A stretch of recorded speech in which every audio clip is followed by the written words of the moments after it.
ನಮಸ್ಕಾರ ಗೆಳೆಯರೇ, ಎಲ್ಲರಿಗೂ ಬೆಳಗಿನ ಶುಭೋದಯಗಳು. ಮೊದಲಿಗೆ ವಿಘ್ನ ವಿನಾಯಕ ಗಣೇಶನಿಗೆ ವಂದನೆಗಳು. ಮೀನ ಮಾಸಿಕ ರಾಶಿ ಭವಿಷ್ಯ. ಆಗಸ್ಟ್ 2025ರ ತಿಂಗಳು ನಿಮಗೆ ಸಾಮಾನ್ಯವಾಗಿ ಮಿಶ್ರ ಫಲಿತಾಂಶಗಳನ್ನು ನೀಡುತ್ತಿರುವಂತೆ ತೋರುತ್ತಿದೆ. ಕೆಲವೊಮ್ಮೆ ಫಲಿತಾಂಶಗಳು ಸರಾಸರಿಗಿಂತ ದುರ್ಬಲವಾಗಿರಬಹುದು. ನಿಮ್ಮ ವೃತ್ತಿ ಮನೆಯ ಅಧಿಪತಿಯಾದ ಗುರುವು ನಿಮ್ಮ 4ನೇ ಮನೆಯಲ್ಲಿ ಅಂದರೆ ಮಿಥುನ ರಾಶಿಯಲ್ಲಿ ಹಿಂದಿನ ತಿಂಗಳುಗಳಂತೆ ಈ ತಿಂಗಳು ಉಳಿಯುತ್ತಾನೆ. ಅದು ವೃತ್ತಿಯ ಸ್ಥಳದ ಅಧಿಪತಿಯಾಗಿರುವುದರಿಂದ ಮತ್ತು ವೃತ್ತಿಯ ಸ್ಥಳವನ್ನು ನೋಡುವುದರಿಂದ ನಿಮ್ಮ ಕಠಿಣ ಪರಿಶ್ರಮಕ್ಕೆ ಅನುಗುಣವಾಗಿ ಫಲಿತಾಂಶಗಳನ್ನು ಪಡೆಯಲು ಇದು ಸಹಾಯಕವಾಗಿರುತ್ತದೆ.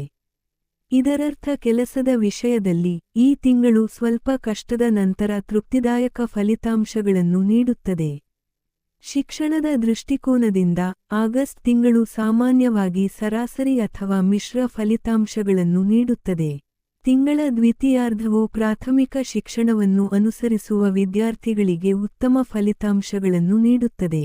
ಉನ್ನತ ಶಿಕ್ಷಣವನ್ನು ಅನುಸರಿಸುವ ವಿದ್ಯಾರ್ಥಿಗಳಿಗೆ ತಿಂಗಳ ಮೊದಲ ಭಾಗವನ್ನು ಅನುಕೂಲಕರವೆಂದು ಪರಿಗಣಿಸಲಾಗುತ್ತದೆ. ಕೌಟುಂಬಿಕ ವಿಷಯಗಳಲ್ಲಿ ನೀವು ಆಗಸ್ಟ್ ತಿಂಗಳಲ್ಲಿ ಸರಾಸರಿ ಫಲಿತಾಂಶಗಳನ್ನು ಪಡೆಯುತ್ತೀರಿ.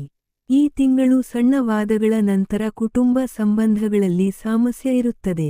ಆಗಸ್ಟ್ ತಿಂಗಳ ನಿಮ್ಮ ಪ್ರೀತಿಯ ಸಂಬಂಧದ ಬಗ್ಗೆ ನಾವು ಮಾತನಾಡಿದರೆ, ಪರಸ್ಪರ ಸಾಮರಸ್ಯವನ್ನು ಕಾಪಾಡಿಕೊಳ್ಳಲು ಪ್ರಯತ್ನಿಸಿ. ಮಾತನಾಡುವಾಗ ಆಗಾಗ ಜಗಳಗಳು ಆಗುತ್ತಿರುವಂತೆ ತೋರುತ್ತಿದ್ದರೆ, ಈ ತಿಂಗಳು ಕಡಿಮೆ ಮಾತನಾಡಲು ಪ್ರಯತ್ನಿಸಿ. ನಾವು ವೈವಾಹಿಕ ವಿಷಯಗಳ ಬಗ್ಗೆ ಮಾತನಾಡುವುದಾದರೆ, 7ನೇ ಮನೆಯ ಮೇಲೆ ಶನಿ ಮತ್ತು ಮಂಗಳನ ಪ್ರಭಾವ ಮತ್ತು ತಿಂಗಳ ಹೆಚ್ಚಿನ ಸಮಯದಲ್ಲಿ ಬುಧದ ದೌರ್ಬಲ್ಯವನ್ನು ಪರಿಗಣಿಸಿ, ಈ ತಿಂಗಳು ವೈವಾಹಿಕ ವಿಷಯಗಳಲ್ಲಿ ಬಹಳ ಜಾಗರೂಕರಾಗಿರಬೇಕು. ಹಣಕಾಸಿನ ವಿಷಯಗಳ ಬಗ್ಗೆ ಮಾತನಾಡುವಾಗ, ಲಾಭದ ವಿಷಯದಲ್ಲಿ ಕೆಲವು ಅಡೆತಡೆಗಳನ್ನು ಕಾಣಬಹುದು. ಆರೋಗ್ಯದ ದೃಷ್ಟಿಯಿಂದ ಆಗಸ್ಟ್ ತಿಂಗಳು ನಿಮಗೆ ಮಿಶ್ರ ಫಲಿತಾಂಶಗಳನ್ನು ನೀಡುತ್ತದೆ.